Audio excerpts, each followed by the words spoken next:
What does it mean to practice spirituality in a way that is rational and sane?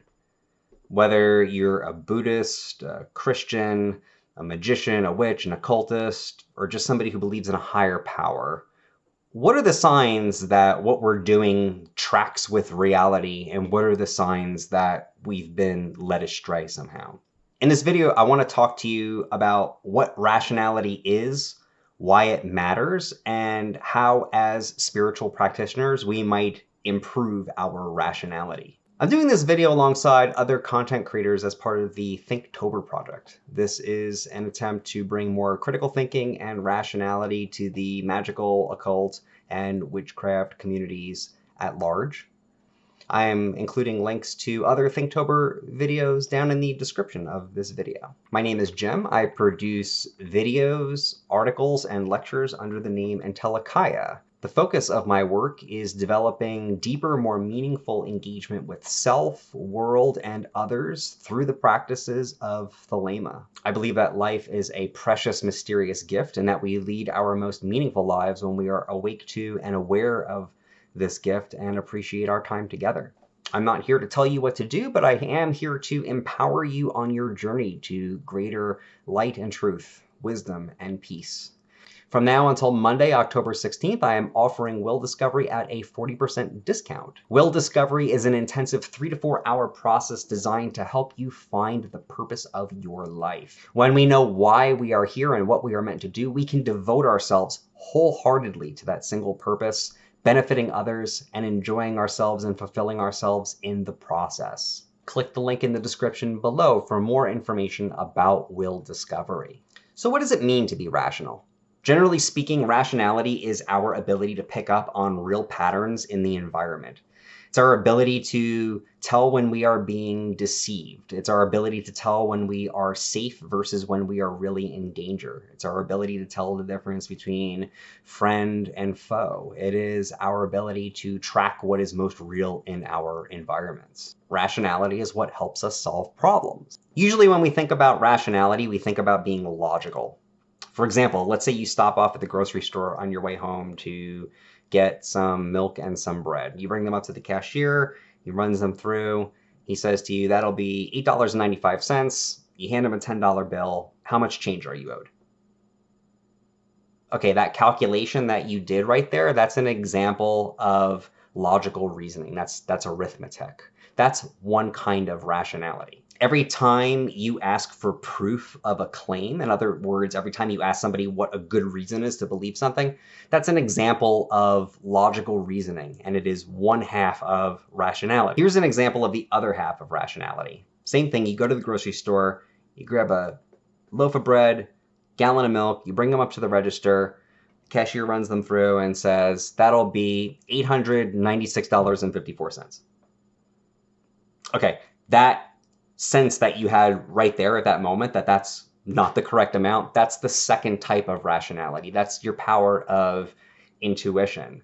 You didn't actually have to do the arithmetic in your head to realize that that just wasn't the right amount for the milk and the bread. You had an immediate apprehension of what the actual pattern in the environment was supposed to be, right? The answer he gave you was the wrong one. Immediate mismatch, you knew that it was wrong. While logical reasoning is slow and deliberate and tends to be quite accurate, or it can be, intuition is fast and cheap. It's like a hip shot grasp of what the pattern is in the environment.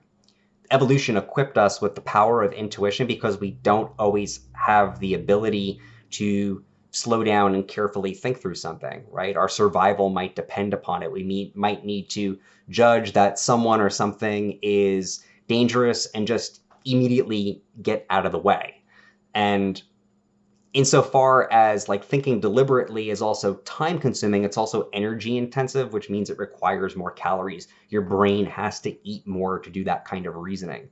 So while careful, logical, deliberative reasoning is very important, there are also times that we need to be able to make snap judgments about things, and that's where intuition comes in. But they are both parts of rationality. Logic and intuition have to trade off of one another. So the extent to which we are slowing down and thinking deliberately and being logical that's the extent to which we're not using intuition. And the extent to which we're making these sorts of quick hip shot judgments, that's the extent to which we're not slowing down and being careful, more deliberative thinkers. This is an example of what's called opponent processing, because as one increases, the other decreases, and vice versa. Rationality is not logic or intuition. Rationality is the ability to use these together. And in particular, it's the ability to know in the moment how much a situation calls for deliberative, careful thinking versus how much of it calls for a snap judgment. In general, human beings are pretty bad at this. We're just good enough at working with these trade-offs that we can survive, we can get food, we can escape predators, we can attract mates, we can reproduce, we can raise them. Those are all pretty tall orders, but our rationality doesn't really equip us for more difficult problems in life necessarily, at least not automatically. We make bad judgments about people all the time. We are prejudiced and racist toward people. That's an example of a snap judgment. At other times, we overthink things. We become paranoid. We see a foe in somebody who's actually really friendly. We make friends with people that are ultimately quite dangerous for us. These are all examples of rationality having gone bad, and they're all occurring because of imbalances in the moment between deliberative thinking and intuitive thinking. But the good news is that rationality can be improved. Intelligence generally can't, but rationality can. How? Well, you can improve the deliberative side of rationality by learning about cognitive biases. You can learn about the anchoring bias. You can learn about the confirmation bias. You can learn about egocentric bias. You can download lists of these, understand how they work, and you can observe your own thinking processes throughout the day and just notice these biases coming up. And you can work to kind of gradually improve upon them so that you're not constantly falling prey to them. Intuition can be improved as well. In fact, lots of spiritual practices improve intuition. Meditation and contemplation will improve your intuition. Generally, any kind of practice where you're looking like deeply into the world through a particular symbol, whether it's like maybe a path on the tree of life, or whether it's the breath, or whether it's the mantra, those are all activities in which you are enhancing your powers of intuitive insight. Lectio Divina, where you take a very short passage of text and meditate through it, is another example of improving the powers of insight. Generally speaking, spiritual practices are really good at ramping up this kind of intuitive rationality. But again, it's really about the balance of the two that matters. So when you're setting up your regimen of spiritual practice, you want to have practices that will ramp up your intuition, but you also want to equip that or pair that with a basic understanding of the world or of reality that allows you to interpret the results of those practices and to discriminate between them. This is why most spiritualities aren't just a set of practices. They also come with a theory of reality that helps to interpret what the results of those practices are and how to apply them to other things in life. The difficulty lies in the fact that rationality can never be reduced to a set of rules. Like, there's no rule book for how to be rational. That would imply that rationality was purely about logical deliberation, and it's not. Rationality always includes this intuitive aspect, which is a kind of sensitivity to the situation as it arises and as it's changing. Each situation's a little bit different. Each situation requires a different amount of logic versus intuition. That'll be the right balance or the right adaptation for it. So how do we get around this? Well, the sort of tried and true method for getting around this is that we outsource our rationality to other people. We tend to form groups. Now, groups of people, when they get together, can be extremely irrational, obviously. They do all kinds of stupid, weird shit. They're, racist. They engage in war and genocide. But groups of people are still nowhere near as irrational as individual human beings are when they are isolated from other people. Human beings get very fucking weird when they are alone for a long period of time. Like, you know this, right? You get really weird if you spend too much time by yourself. We need other people to help us balance our rationality, because other people are able to see holes in our reasoning and point them out to us, things that we can't see in our own thinking. This is why you need a spiritual community. When you're in spiritual community with other people who are practicing a spirituality that's similar enough to your own, they can point out ways in which you might not be exercising discernment, and they can show you how you're going off the rails. They're also there to provide you encouragement and support, but importantly, they can help point out your own biases and help keep you on track. Preferably, this is done face-to-face. When we are face-to-face with one another, we're just much better at problem solving, especially if you're going to try to communicate to somebody some hole or some flaw that you see in their outlook or in their reasoning and their actions. You want to do that face-to-face. When you're face-to-face, it activates certain neurons in the brain, which are only there to basically recognize and interpret facial features. And the more that these neurons are active, it tends to reduce or dampen down our fight-flight responses.